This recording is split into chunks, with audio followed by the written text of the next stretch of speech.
Buen día. Esta comparecencia es para expresar la posición del BNG en relación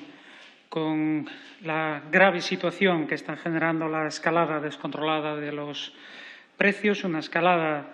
que en la práctica supone una devaluación de la moneda y que, en consecuencia, implica una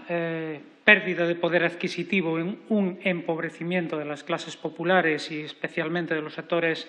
más vulnerables de la sociedad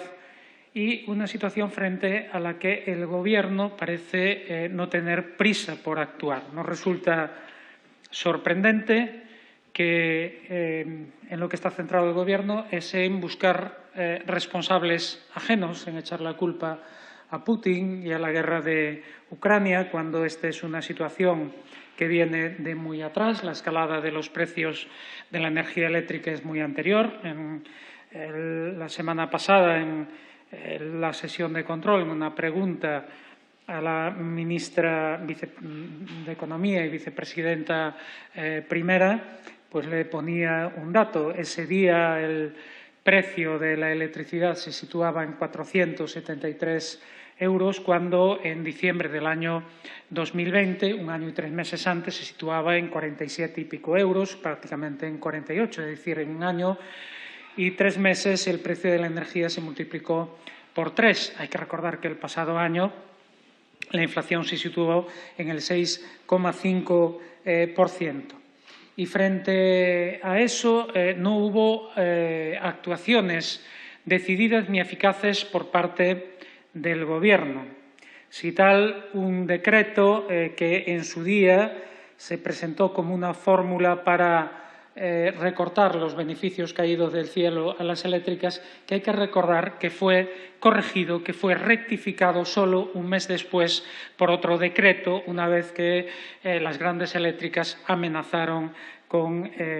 medidas como paralizar las centrales nucleares, demostrando que en este Estado quien manda son los grandes poderes económicos, no el Gobierno y no el Parlamento, sino, entre otros, las grandes eléctricas. Y por eso llegamos hasta aquí. Pero nos sorprende que a estas alturas el Gobierno siga diciendo que va a tomar medidas y tal el día 29 del mes de marzo, cuando estamos viviendo una situación tan dramática, una situación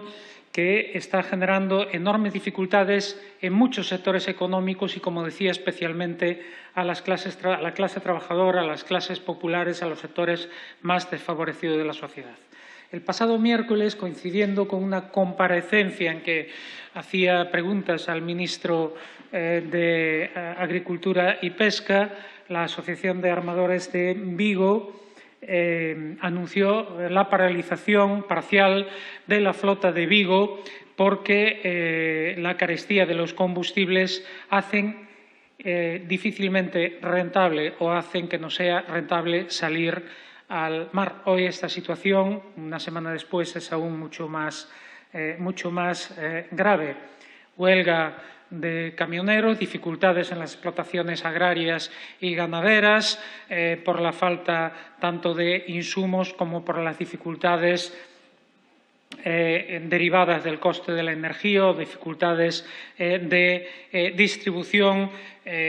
actividades que tienen que ver incluso con contrataciones públicas paralizadas, y el Gobierno dice que el 29 tomará algunas medidas. Nos sorprende sobre todo porque incluso en el ámbito de la Unión Europea otros Estados están tomando medidas urgentes. Ayer mismo el primer ministro francés anunciaba un paquete de medidas que entran en vigor hoy, que son medidas de apoyo a los sectores agrarios, ganaderos, al sector pesquero, por ejemplo, con una bonificación de 35 céntimos para el gasóleo de pesca, medidas también para la industria y medidas para los consumidores finales en aspectos como la energía eléctrica o el gas. Y frente a esto, como decía, estamos esperando a que el Gobierno actúe. El BNG tiene establecido y formulado un paquete de medidas que, en todo caso, trasladaremos el próximo martes en la reunión prevista con el ministro de Presidencia y con las vicepresidentas primera y segunda, aunque creemos, y por eso lo hacemos público en este momento, creemos que el próximo martes ya será demasiado tarde porque ya hoy es demasiado tarde.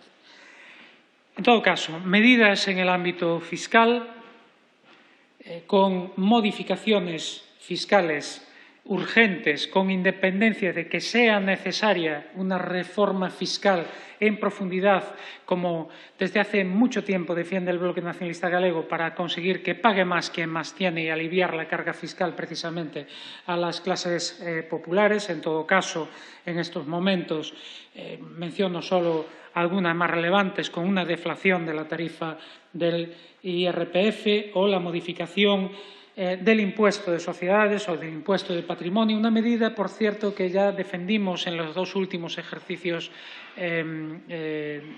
presupuestarios de incremento del 1% en todos los tramos del impuesto de patrimonio a partir de 1 millón de euros. Modificación también del IVA, reducción al tipo superreducido en alimentación, en los productos pesqueros, por ejemplo, en los productos de higiene, muy especialmente de higiene femenina, o en los servicios esenciales. Como se ve, bajada del IVA para productos y servicios esenciales, o deflación de la tarifa del IRPF para que se pague por los ingresos reales y no por los nominales, pero al mismo tiempo también subida de aquellos impuestos que van en la línea de conseguir que pague más quien más tiene, como el impuesto de sociedades, el impuesto de patrimonio, o pensar ya en el medio plazo un impuesto a las grandes fortunas.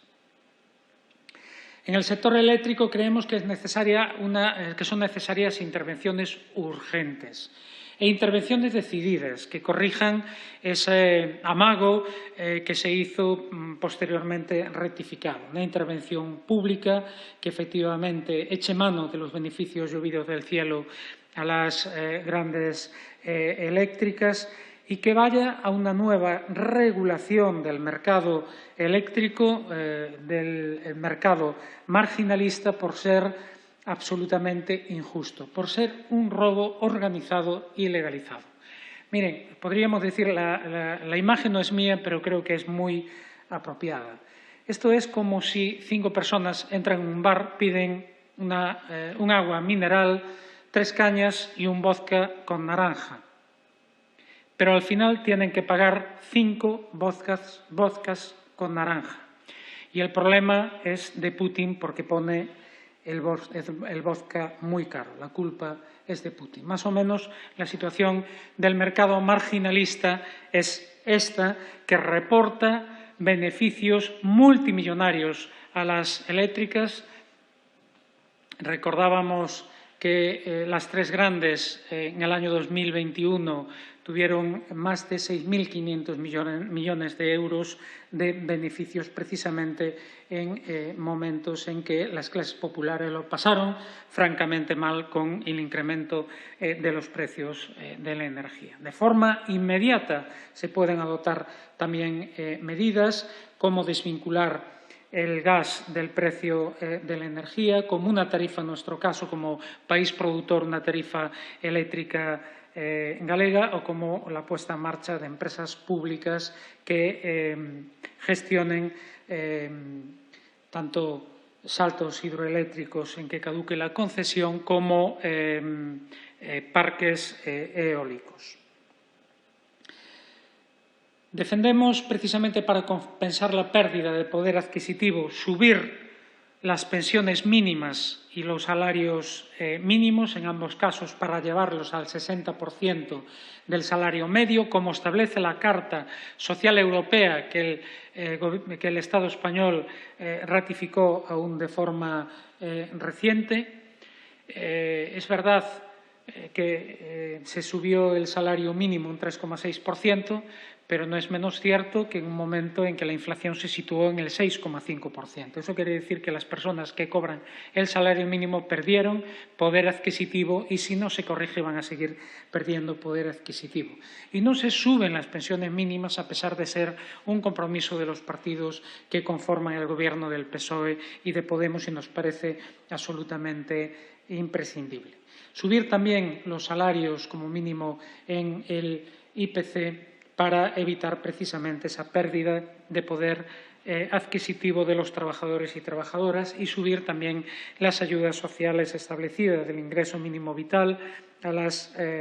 rentas, en el caso de Galicia, la RISGA, la renda de inserción social de Galicia, o las ayudas sociales de distinto tipo, por ejemplo, el bono social o el bono eléctrico que dependen del Gobierno español. Es necesario también un control del precio de los hidrocarburos, con medidas como la reducción temporal de los impuestos de los hidrocarburos, el establecimiento de precios máximos o determinadas ayudas en sectores específicos. Hoy, hablando con el presidente de una federación de transportistas en Galicia, nos decía: mira, nosotros lo que necesitamos es que por lo menos el precio de los combustibles se mantenga estable en un periodo corto de tiempo, de un mes o de 2 meses. Ya no estamos pidiendo más, sino simplemente una determinada previsión de precios de los combustibles. Creemos que es necesario proceder a controlar y estabilizar los precios de los hidrocarburos con medidas de este tipo, o con ayudas, por ejemplo, en el sector primario, en el gasóleo agrícola, en el gasóleo de pesca, en el apoyo a los productores agrarios y ganaderos, o controlando que las previsiones de la ley de la cadena alimentaria de no poder vender por debajo de los costes de producción se cumplen realmente. Y, por último, creemos que hay que estar vigilantes también y adoptar medidas para mitigar el impacto mayor que esta situación puede tener en el ámbito de género o en el de la juventud. En el ámbito de género, muy especialmente teniendo en cuenta la brecha salarial que existe, y en el ámbito de la juventud, con medidas de apoyo al acceso a la vivienda, entre otras, uno de los problemas fundamentales a los que se enfrentan nuestros jóvenes. Reitero que para el Bloque Nacionalista Galego es inadmisible continuar esperando. No tiene ningún sentido que, frente a una situación tan grave, el Gobierno cifre la adopción de medidas aún a 12 días vista, cuando hace semanas que debería haber adoptado medidas. Y, desde luego, no es justificable que intente eludir las responsabilidades del Gobierno echando la culpa a situaciones como la guerra de Ucrania, que es cierto que pudieron agravar en muchos ámbitos, pero no es menos verdad que en algunos casos eran situaciones que se venían arrastrando desde hace tiempo frente a la inacción por parte del Gobierno.